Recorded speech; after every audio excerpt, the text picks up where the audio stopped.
Yes, mbaniriza kade kano mwasibye mutya muri mutyengena kubasaba musubscribe ngate mwenyengene kade bagita fa additive jimba tumideka abali Saudi Arabia namwe abali ekata bagamba nti mungera kubanga mu following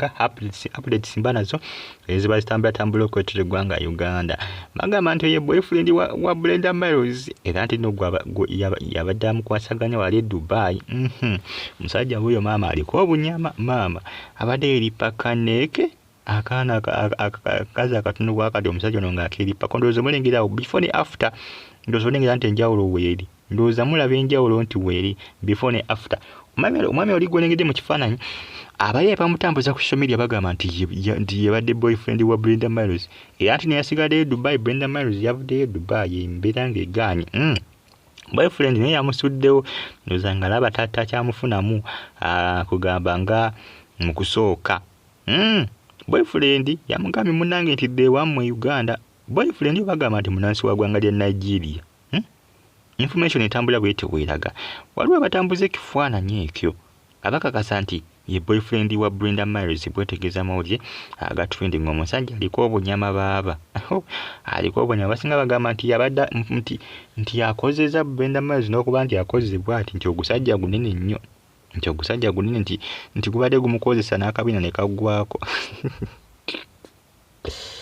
abaye basala omugambo banaye ku social media enkifaananyi ogusajja guliko obunyama bannange nga nahoda munchi kulagedawo kirabire ku gusajja guliko kibode mbwe abadde boyfriend wa Brenda Miles e Dubai abamu ku basajja Brenda Miles babadde adiringiramu abaana balina lo baba Brenda Miles yabadde taati akastomu akakadde ke Uganda kastomu wadira muzolo zira mu 10 kasoli tolo kumidwa dola bukadde nga busatu mu dola jikira obo jidde mu sente nyingi dola bisatu ke kakadde kastozi muwa bomwato olukumi ate go baba bange ogenze kwejovano okoweno kowa obogenze kukuba ndabo omwana abasijja atabadingira mbadde basajja bazibu nnyo baba nenga oyo nti ye boyfriend we era nti yabadde boyfriend wali sadiza wali e Dubai yasigadde Brenda Miles n'akoma we Uganda nwensenga nti munnange embeera abadde kalubye dengera omusajja mbo yabadde boyfriend wa Brenda Miles dengera gwo omusajja ebinyama abagwe bibode we yabadde eri jakana kawala uyo golengera mu kifaananyi abana balina lo dengera gwe Brenda Miles gwabadde yavula boyfriend we abagwe ebinyama ku mikono wabiki ebyo yabunya ebimonde mbubode ezo deba bode ambagambo ekyo kirwadde mbezo si bode ekyo kirwadde ebyo birwadde tidi omuntu alina bode ziriwo zityo munange byebyo ebinku ebitambula akadde kano akumitimbagano ejja social media ebintu byamutabuseeko Brenda Miles ebintu byatabukirira boyfriend wuyo boyfriend wuyo esanyo lyali mutta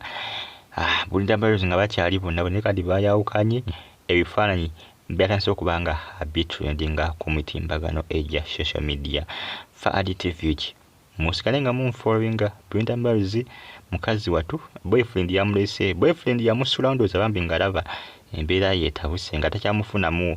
yamufunanga mu kusooka ng'ebirungo takyalina Brenda Miles n'agamba gwe kankwesonyiwe kankuveeko ninga mu kusooka babeeranga bonna so boyfriend yadde yagumira Brenda Miles omulimu gwakola nga naye akimanyi nti omwana muwala yekola ki yeryamu ng'era akimanyi nti omwana agenda kulingiza zidoola ziddiramu zipawunda nindoza Brenda Miles akatale kasitakaagwa naye boyfriend alaba nga takyamufunamu zipawunda ziddiramu zidoola n'agamba kati gwe nkyakwagaza ati namusuulawo bye munange bitambula akadde kano ku social media musubscribe nga munyigene kade mbagala nnyo mwenna abali mu America namwe abali Qatar Saudi Arabia abali mu gwanga erya Oman mbebaza mbagamba nti muli bamaanyi nnyo kubanga mugi followinga Brenda Miles ebintu byatabusi abasinga bagamba tetujja kumusabira sife twamutumayo ekintu gye sente yaziryanga ateeka kwanyumbirwa onyambagamba nti bana abadiringira mulimu guno ogw'okweryamu nti babasaswa sente ate nga banyumirwa amagamba babawa sente ng'ate banyumirwa ng'omuntu n'akuwaddira mu 10 ate nga bw'onyumirwa mbu mulimu gwo guba gwa kunyumirwa naye nga tewatuba bakunyumirwa naye kulya omulekera okujubisa ennyo ate ekisusse ba social media handles Madubbala bali mu kumusekerera busekerezi mukazi wattu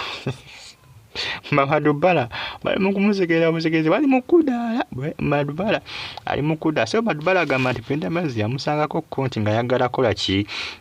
ayagala nti kumuwaaliko ku kitumbuwa kye nti Madubbala yagaana yamugamba saagala nigwolekera ebirwadde byo wano yamusangako ke Dubai olusinga nti baali beemanye e Uganda namugamba Uganda bajooga ate baduula namugamba nti Madubbala wamma gwe ekitumbuwa ngenda kikuwera ku bwereere Madubbala yadduka misi n'agamba ngano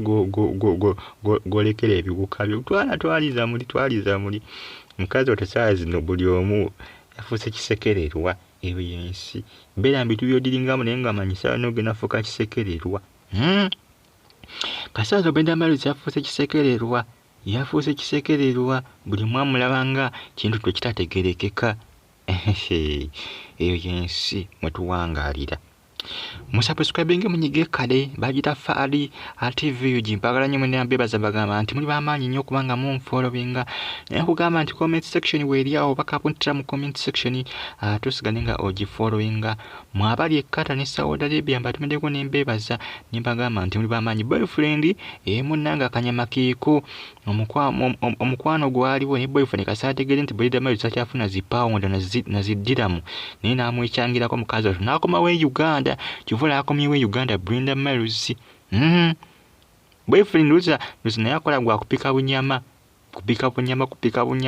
kadooza agenda kubaako kafunayo akawala akalala manyiri abaana abasinga bawala baagala abasajja abalina obunyama obwo balina bibuda abalina ebinyama naye babona alina ebinyama talina bunyama bula alina ebinyama abirengere ggwe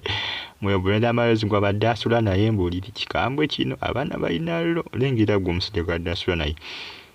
bana ebyo bitambula akadde kano mbeera bulungi mweraba